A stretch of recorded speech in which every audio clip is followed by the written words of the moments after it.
Ayun po yung mga nalaman po ng advanced fire, advanced fire safety yung fire pump po na pamatay sa lulo po. Yun po yung may mga kasama po water pump. Ayun po yung mga gamit pang pang sauna sa sulo.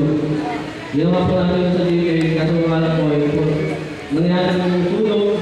Pero okay naman po yung nagkalaman po yung mga tangke yung tulong. Yung supply system, yung materials po na defense, yung sa tempo, upuan, lamesa, yung na pinapayang naman po natin. Basta po na po, mag-represent lang po sa amin ang bahay para alam po natin yung kung sino po yung nangyayari. At alam po natin na may babalik po sa akin na maayos po at buo. Yung mga iba naman po, ayun sa training po ng leadership, development workshop yung sa SK po nakalala sa training. Ayun po yung sinawa namin sa Thailand na marami na hindi balik na sa ng SK. Ayun po yung sa Thailand po yung ginagawa. Yung iba naman po na yung ano talaga po na paano yung mga supplies, yung mga training expenses po sana na may training po sana na sa HIV yung mga check, mga ganyan. At may training din po sana ng yung basic firefighting para kahit na alam naman natin na po tayo sa klaseng sa una.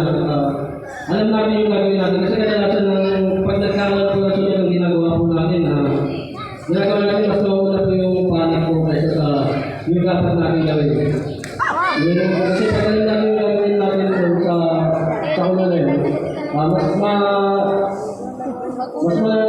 gagawa natin ang paraan yung sulit na yun. Ayun lamang po yung mga report ko kung may katawag po kayo mamaya. Ayun mag-report din po yung aking SK Treasure kung saan po napunta yung mga funds, kung saan po magagastos yung mga ibang budget po ng SK. Ayun lang po mga gandang mga kapatid, para po namin salamat po sa inyong pasalawag.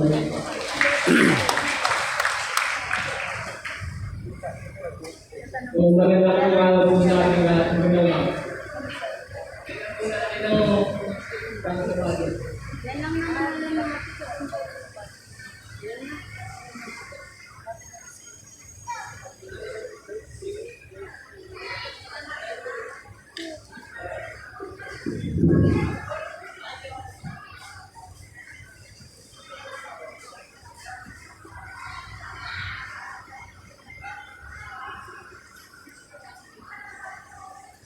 So, para sa budget po natin ngayong taon na February 25, nagkakaroon po siya ng 3,106,253. Then, pag i-rate po natin siya, nagkakaroon po tayo sa pinakauna.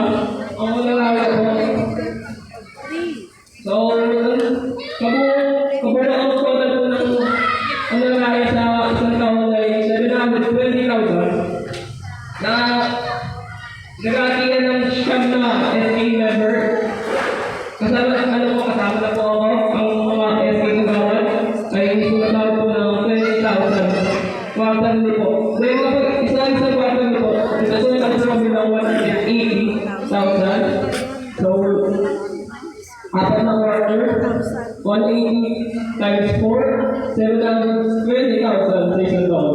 Then sa school supplies na po, ang budget po natin ay 600,000. Linggo ng kabataan, 150,000. Advanced fire safety, 404,363. Yan po yung water pump po. Water pump, hose, nozzle, tsaka yung mga water tap. Other supplies and materials expenses. Yan po yung na-project po natin tsaka yung mga chairs, tables na pinayanap po natin sa ating mga bagay. Nag-budget po siya ng 400,000. So, sa fidelity budget, nag-budget po siya ng 10,000. Leadership Leadership Development Workshop, 39,900. And membership dues and contribution, 4,000. Then, ito po mga sumunod, ito po yung mga unutilized fund po natin dahil expert na po ang aming bonding. Kaya hindi po namin huwag po namin maganda dahil hindi wala po namin yung pera. Nasa bank account lang po ng FA yun. Hindi po namin makaburaya. Then, office supplies, 140,000. Sport supplies, 350,000. Training expenses on safety, 140,000. Training agrees, reduction management, 150,000. So, nagtotal po ang ating unutilized fund ng 780,000. So, ang po magbabalance po siya ng magbabalance po siya sa ating budget ngayong taon. Then, ayun lang po. Nauna lang po bila. Kung may mga katanungan para sa aming budget, pwede po kayo magtanong. Open na po kami. Ito po na lang si Mother, Barangay Special Treasurer. Yan, salamat po kay SB natin, tsaka sa treasurer na yun. Meron din po sila kasi hindi nagamit na budget, hindi nakaliwanag naman po nila. Ngayon po, susunod naman po na magre-report, medyo matagol po ito yung traditional po natin na financial report po ng ating treasurer po. Magaya ng dati, pakiready niyo na po yung mga camera niyo po. Pwede niyo po silang picturean. Ayan po, dito po si treasurer natin, sinay saan nila pa? Hello. Kasi po yung binding, nagkaroon ko na yung sunod, di ba, September, hanggang ngayon wala pa rin po kami allowance. Kaya po meron kami dapat isa yung papel po. Kaya yung budget nila dyan, hindi pa po nalalabas. Meron din po kami.